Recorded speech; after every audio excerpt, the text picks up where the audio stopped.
I was always an avid reader of creepy stories and thrilling tales, but little did I know that one day, I would be living my own horrifying nightmare. It was a tale of parenting gone horribly wrong, a story that still sends shivers down my spine whenever I recall those chilling events. It all started when my wife and I decided to adopt a child. We had always dreamed of having a family, and after years of unsuccessful attempts to conceive, adoption seemed like the perfect solution. We went through the rigorous screening process, and finally, the day arrived when we received the call informing us that a baby girl was waiting for us. As soon as we laid eyes on her, our hearts melted. She was a beautiful, angelic-looking baby with big innocent eyes and a smile that could brighten up even the darkest room. We named her Lily, and from that moment on, our lives were forever changed. At first, everything seemed perfect. Lily was a happy and content child, always giggling and playing. But as time went on, we started noticing peculiarities in her behavior. She would often stare into empty corners of the room, her eyes fixated on something that we couldn't see. And then there were the nightmares. Lily would wake up screaming in the middle of the night, her tiny body drenched in sweat, terror etched on her face. We sought help from doctors and therapists, but no one could explain what was happening to our little girl. They dismissed it as night terrors or a vivid imagination. But my parental instinct told me there was something more sinister in the play. One evening, as I tucked Lily into bed, I noticed a strange drawing on the wall beside her crib. It was a crude sketch of a shadowy figure with elongated fingers, its face obscured by darkness. I couldn't shake off the feeling that this drawing held a deeper meaning, a glimpse into Lily's torment. Desperate for answers, I delved into the history of our house. To my horror, I discovered that the previous owners had a daughter named Emily, who tragically died at a young age. The circumstances surrounding her death were vague, but rumors circulated about her parents' neglect. They were said to have locked her in a dark, windowless room for days on end, until one fateful night, Emily perished in that very room. The pieces of the puzzle began to fall into place. Lily's behavior, her nightmares, and the eerie drawing on the wall all seemed connected to the spirit of Emily. I had to confront this ghostly presence, not only for the sake of our daughter but also for our own sanity. Armed with courage and determination, I gathered all the information I could find about the previous owners and their daughter. I discovered that Emily's favorite toy was a ragdoll, which had been buried alongside her in a nearby cemetery. Under the cover of darkness, I made my way to the gravesite. The air was thick with an otherworldly aura, and a bone-chilling wind whispered through the trees. With trembling hands, I exhumed the tiny coffin, praying that my actions would bring an end to the torment. Back home, I placed the ragdoll in front of Lily's crib and whispered a heartfelt plea for forgiveness. As the clock struck midnight, a cold breeze swept through the room, and the doll's eyes seemed to glimmer with life. I held my breath, waiting for a sign. Suddenly, Lily's crying ceased, and a sense of calm enveloped the room. I peered into her crib, and to my relief, she was peacefully asleep, her face serene. It seemed that our ordeal was finally over, but even now, as Lily grows into a happy and well-adjusted child, I can't help but feel a lingering unease in the depths of my soul. The events of that night had scared me deeply, leaving an indelible mark on my psyche. Months passed, and life regained a semblance of normalcy. Lily continued to thrive, her nightmares becoming a distant memory. Yet, a nagging sense of dread remained within me, a constant reminder of the darkness we had confronted. Then, one stormy night, as lightning tore through the sky and rain lashed against our windows, a power outage plunged our house into darkness. Panic surged through me as I realized the backup generator had failed. I stumbled my way through the blackness, desperately searching for candles or a flashlight. As I fumbled in the darkness, a faint sound reached my ears. It was a soft, distant giggle. My blood turned to ice, and a sickening feeling settled in the pit of my stomach. It couldn't be. I thought we had banished Emily's spirit. My heart pounding, I followed the eerie laughter, my trembling hands brushing against the cold, damp walls. The sound led me to Lily's room, where a faint glow emanated from under the door. With a deep breath, I pushed it open, and what I saw shattered the fragile peace we had fought so hard to restore. Lily sat cross-legged on the floor, surrounded by flickering candles. Her eyes were vacant, devoid of the innocence that once resided within them. In front of her, the rag doll lay propped up, its once-stitched smile now twisted into a sinister grin. It was as if the doll had come alive, its glassy eyes fixated on me, mocking my feeble attempts to protect my family. "Emily," I whispered, my voice trembling with a mixture of fear and despair. "Why won't you leave us alone?" Lily's head snapped up, her gaze meeting mine. A cold, menacing smile spread across her face, sending a shiver down my spine. In that moment, I knew that this wasn't my daughter anymore. Emily's malevolent spirit had taken possession of her innocent vessel. With a supernatural force, Lily lunged towards me, her tiny hands gripping my throat with an inhuman strength. The room spun, and the sound of my own heartbeat echoed in my ears. I fought desperately, gasping for breath, but I was no match for the ghostly power that now inhabited my child. Just when I thought I would succumb to darkness, a surge of adrenaline coursed through my veins. Summoning every ounce of strength left within me, I reached for the rag doll lying nearby. With a primal scream, I thrust the doll into the flickering candle flames. A blinding flash engulfed the room, and the grip around my neck loosened. I collapsed to the floor, gasping for air, as the darkness receded. When I regained my senses, I found myself alone in Lily's room, the rag doll reduced to ashes. To this day, I don't know how I managed to survive that night. The entity that had possessed Lily was gone, but its presence lingered like a haunting echo. Lily, now freed from the clutches of Emily's spirit, returned to us, her innocence restored. But the scars, both seen and unseen, would forever remain with me. I often wonder if our decision to adopt had unleashed a malevolent force, a dark entity that preyed upon the vulnerability of parenthood.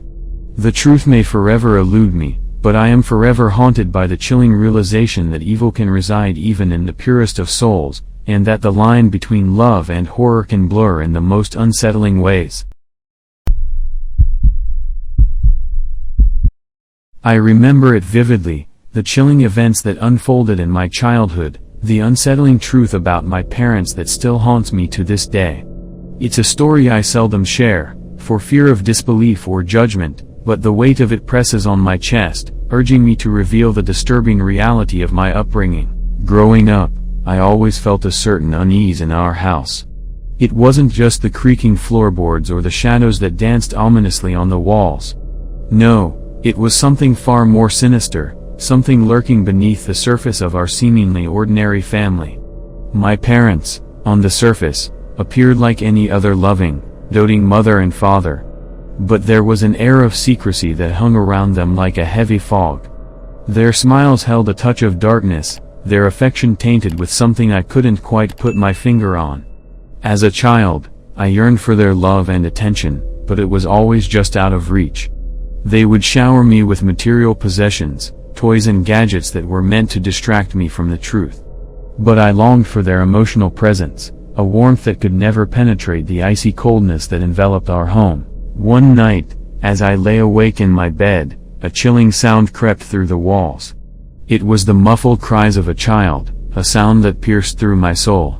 Curiosity overcame me, and I tiptoed towards my parents' bedroom, following the sound like a moth drawn to a flame. As I pressed my ear against the door, the cries grew louder, more desperate. My heart pounded in my chest as I heard my parents' hushed voices, their words filled with a perverse excitement. The air grew thick with tension, and a sickening realization washed over me. In that moment, I knew that my parents were not the loving guardians I had desperately hoped for. They were tormentors, sadists reveling in the suffering of innocent souls. The cries belonged to a child, a prisoner trapped within the walls of our own home. Fear and confusion consumed me, but a flicker of determination ignited within. I couldn't turn a blind eye to the atrocities unfolding before me. With trembling hands, I gathered evidence, bits and pieces of their sinister secret, hidden away in a locked drawer. Days turned into weeks as I pieced together the puzzle of their true nature. The evidence pointed to a network of twisted individuals, operating in the darkest corners of society. My parents were merely pawns, playing their roles in a macabre game of power and control. Armed with the truth, I reached out to the authorities, desperate to expose the horrors festering within my own family. But the night before they arrived, my parents vanished, leaving behind only a trail of blood and shattered memories. In the aftermath, I was placed in the care of strangers, people who tried to heal the wounds that ran so deep. But the scars, both visible and invisible, remained etched upon my soul. The darkness that tainted my childhood had forever changed me, leaving me haunted by the ghosts of what could never be undone. To this day, the echoes of those cries reverberate in my dreams, a constant reminder of the evil that lurks in the hearts of those who are meant to protect.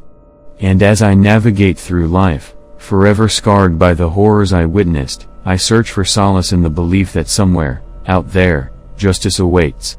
But the memory of that chilling night, the truth about my parents, will forever haunt me, a reminder that even the ones who should love us unconditionally can be the architects of our most profound nightmares.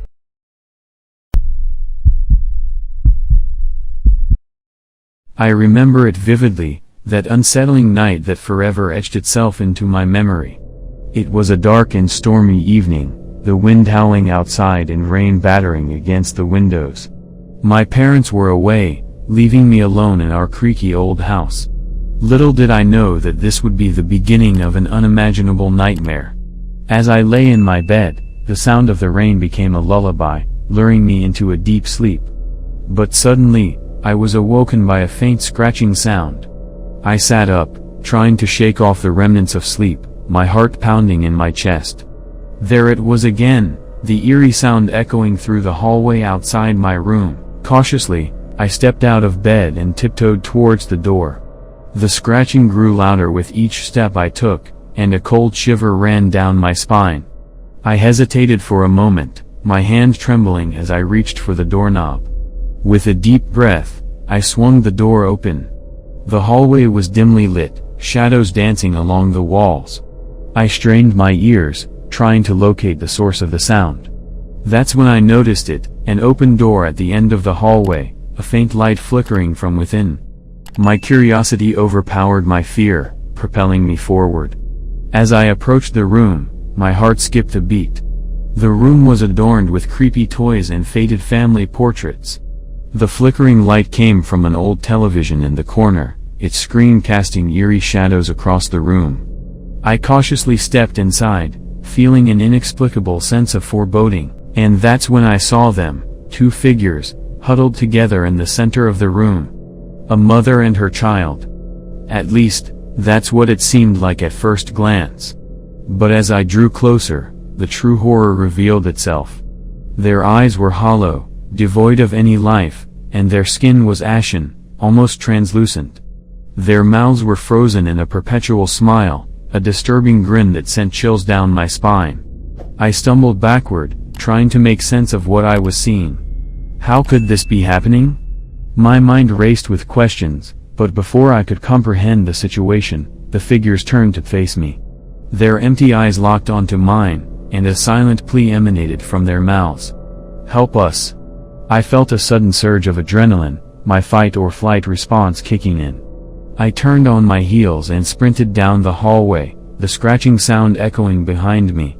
I could feel their presence getting closer, their eerie smiles haunting my every step. Panic gripped my soul, and I knew I had to escape. I burst through the front door, rain pelting my face, and ran as fast as my trembling legs could carry me. The wind howled in my ears, drowning out the sound of my own frantic breathing. I didn't dare look back, fearing what I might see. As I reached the nearest neighbor's house, I pounded on their door, my voice choked with terror. They opened the door, their faces a mix of confusion and concern. I could barely form coherent words, but they understood the urgency in my eyes. The police were called, and an investigation was launched into the mysterious figures that had invaded my home. But to this day, no one has been able to explain what I witnessed that night. The house remained vacant, a haunting reminder of the horrors that unfolded within its walls.